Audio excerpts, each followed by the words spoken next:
I don't define myself as a practitioner of anything, really. I think that the gift I have been given is to see what's missing. Yeah. And it can show up in a very pessimistic way if I don't manage it, right? Because people receive it as you're not doing X, Y, Z, or why as an organization are we not doing this?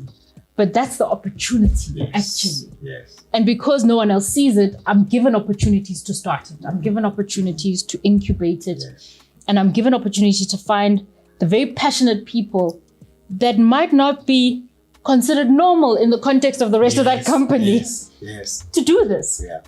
And they appreciate the space, they appreciate the acknowledgement. We start something, it becomes mainstream at some point. Data's now mainstream, digital's now mainstream, you know? Yeah. And then you move on, you find the next thing that's missing.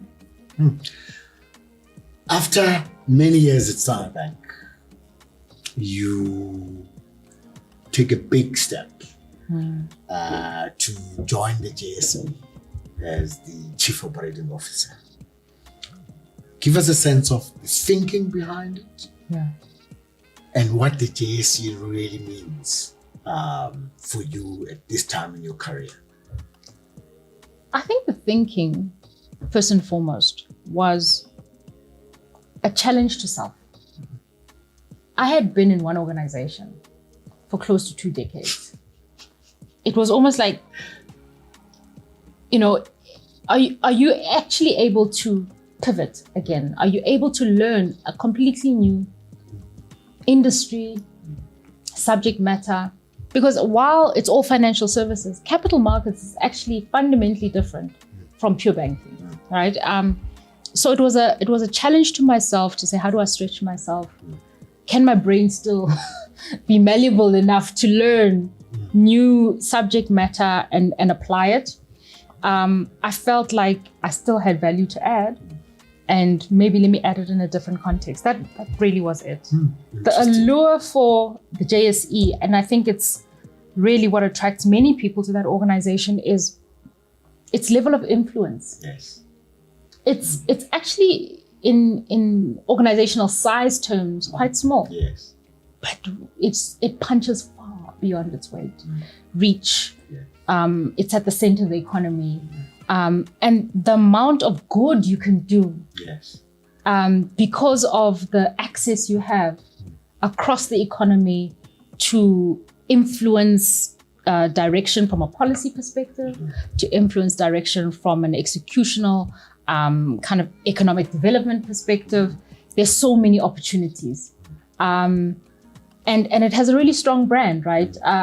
It's always been such a honor and a feather in the South African kind of cap that our financial system withstood every crisis.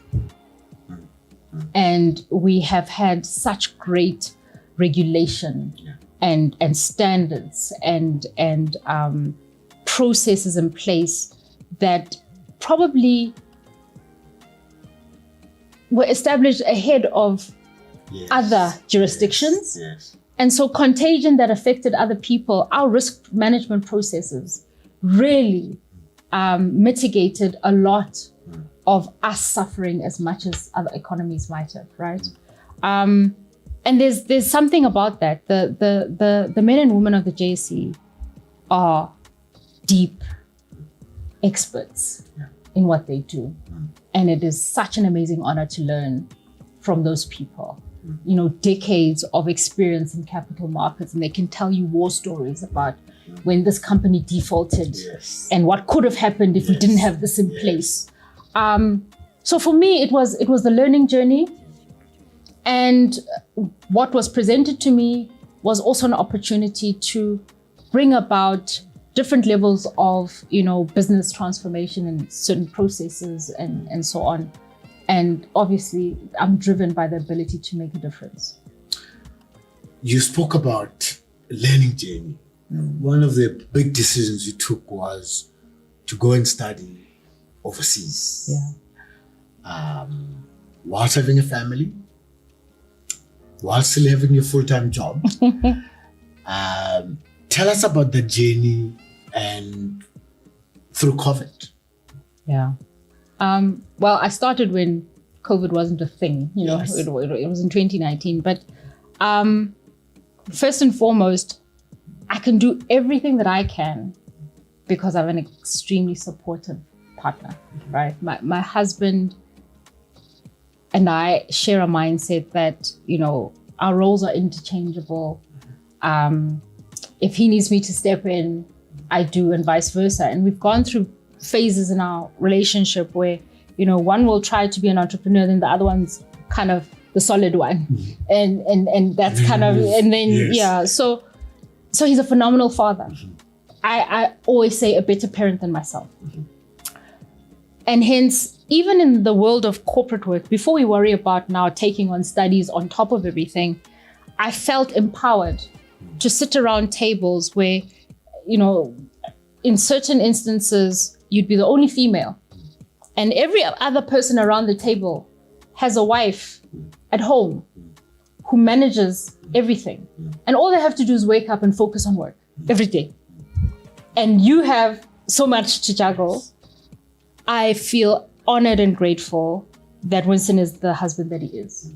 Because, you know, there've been years where I've had to focus so much and he'd be the parent, the primary caregiver, you know. We don't have a thing of this is who cooks and this is who does whatever. It's like, all right, do you want to cook tonight or why? You know, it's that dynamic. So it wasn't a difficult decision in the context of the complexity of what I'd need to juggle. This is part of the challenges you've had to deal with in your life and your career. Yeah, but it wasn't difficult because he's there. Yes. You know, to be very honest. Yes.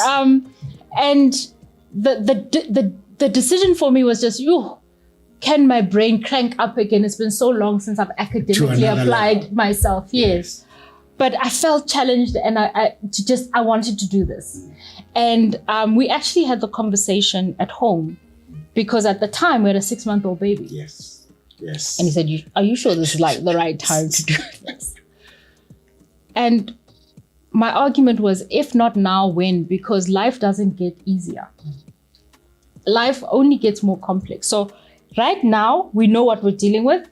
We know all the things we have to juggle and we can manage. What comes later, we'll have to deal with it. But if I wait for a better time, that better time will never come. So it was literally a plunge. I rushed to do it before I changed my mind, submitted the application, got all the references and started doing it. And COVID was a blessing, to be very honest, because something that was supposed to be now physically overseas was online for a while. And so I was still around, and it became a hybrid degree at the end of it. But some of my cohort team members decided to defer.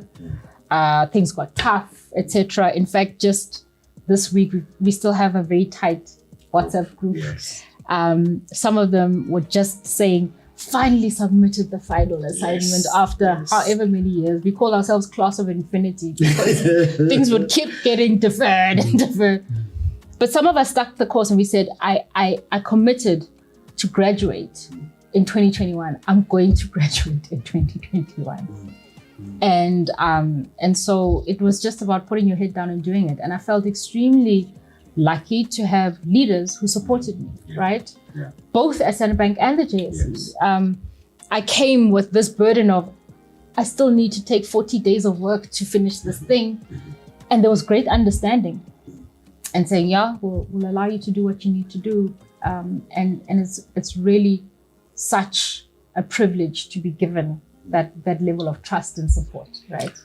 To me, they're young professionals who are married, who are battling to understand this notion of complementing one another, husband and wife, to get to 20 years of marriage in a life that's full of love, extended family, all of those things, and still be a corporate executive, successful. Any words of advice on that journey? I always feel so fake giving words of advice about this because... Dude, 20 years is 20 years. 20 years is 23 this year. 23? You're my leader. But why I feel almost inauthentic is because I think there's so many variables in relationships that can happen that make it challenging.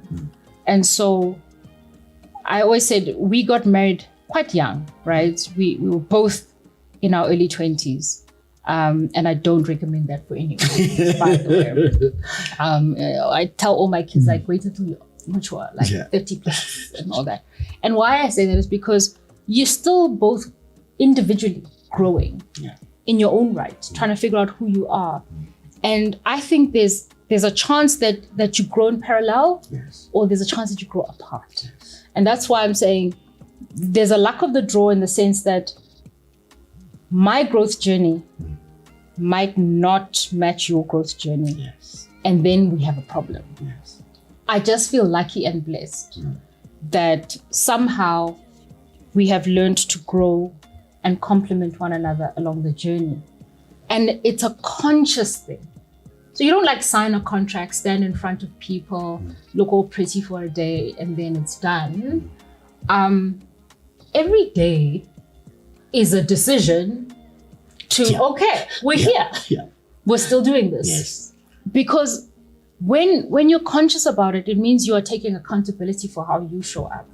You're not a passenger in the relationship. So the concept of, that was immature of me. I got that one wrong. Sorry. And sometimes it takes years for you to realize that, gee, I've been really difficult, haven't I? You know, it takes maturity and growth and experience to get there. But what I'm grateful for is the willingness to keep growing, the willingness to work and acknowledge that, okay, I need work on this thing. And how do we help each other? You know, and you need work on that thing. And how do we, but it's a self journey. If there's no accountability, I think that's where there's a problem.